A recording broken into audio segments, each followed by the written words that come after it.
بنی اسرائیل کے ایک گنہگار کی کہانی۔ بنی اسرائیل میں ایک گنہگار شخص تھا جو اس کے گناہوں اور نافرمانیوں کا سلسلہ بڑھتا جاتا، اللہ تعالیٰ اس پر اپنا رزق اور احسان بھی بڑھاتا جاتا۔ جب اس نے حضرت سیدنا موسیٰ کلیم اللہ علیہ السلام سے گناہوں اور برائیوں میں ملوث رہنے کے لیے عذاب کا بیان سنا تو کہنے لگا، اے موسیٰ، میرا رب تعالیٰ کیا چاہتا ہے؟ کیونکہ میں جب بھی گناہوں میں زیادتی کرتا ہوں تو وہ مجھے اپنا مزید فضل و نعمت عطا فرماتا ہے۔ اس کی اس بات سے آپ علیہ السلام بہت حیران ہوئے۔ جب آپ علیہ السلام کوہ طور پر مناجات کے لیے حاضر ہوئے تو عرض کی، یا اللہ، تو جانتا ہے جو تیرے نافرمان بندے نے کہا ہے کہ جب بھی وہ گناہ کرتا ہے تو اس پر مزید احسان فرماتا ہے۔ تو اللہ تعالیٰ نے فرمایا، اے موسیٰ، میں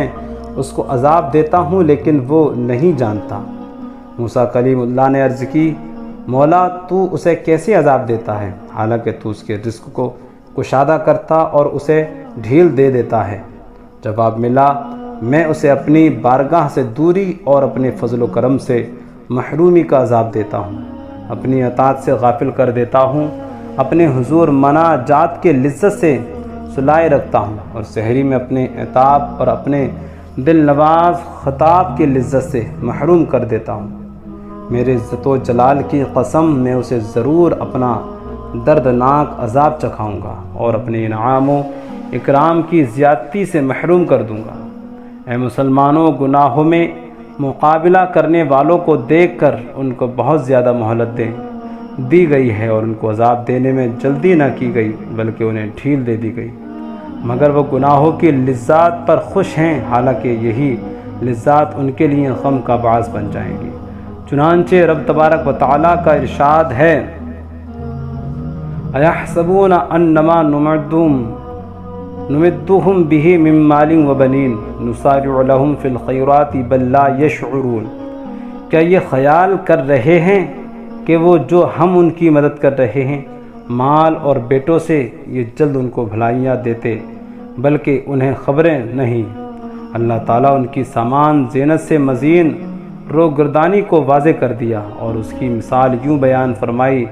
فَجَعَلْنَا حَصِيدًا كَأَن لَّمْ تَغْنَ بِالْأَمْسِ كَذَلِكَ نُفَصِّلُ الْآيَاتِ لِقَوْمٍ يَتَفَكَّرُونَ۔ تو ہم نے اسے کر دیا کاٹی ہوئی گویا کل نہ تھی،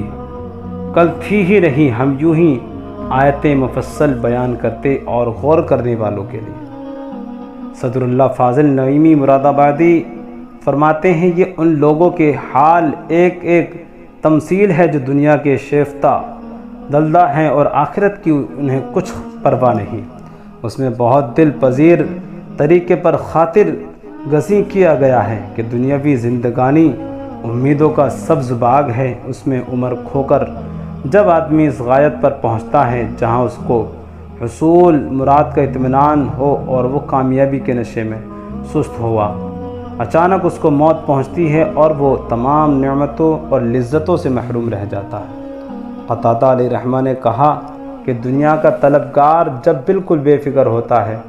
تو اس وقت اس عذاب الہی آتا ہے اور اس کا تمام سر و سامان جس سے اس کی امیدیں وابستہ تھیں غارت ہو جاتا ہے تاکہ وہ نفع حاصل کرے اور ظلمات شکوک سے نجات پائے اور دنیائے ناپائیدائی کی مثال بے تماثالی سے بے خبر ہو۔ دنیا کی لذتوں میں مشغول رہنے والوں، تمہارا رب واضح طور پر ارشاد فرما رہا ہے، اِنَّا أَنذَرْنَاكُمْ عَذَابًا قَرِيبًا،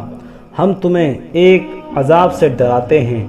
نزدیک آ گیا اس دن انہیں کس قدر رسوائی ہوگی جب اللہ تعالیٰ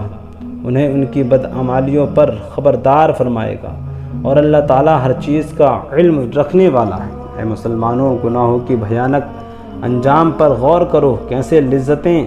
خون ہو جائے اور خامیاں باقی رہ جائیں گی۔ میں تمہیں اللہ کی قسم دیتا ہوں کہ گناہ کی طرف سے بچو، کیونکہ یہ بہت بری بلا،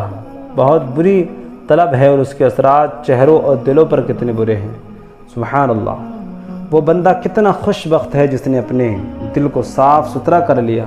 اپنے نامہ اعمال کو گناہوں سے پاک کر لیا اور اپنے ظاہر و باطن کو اللہ تعالیٰ کے لیے خالص کر دیا۔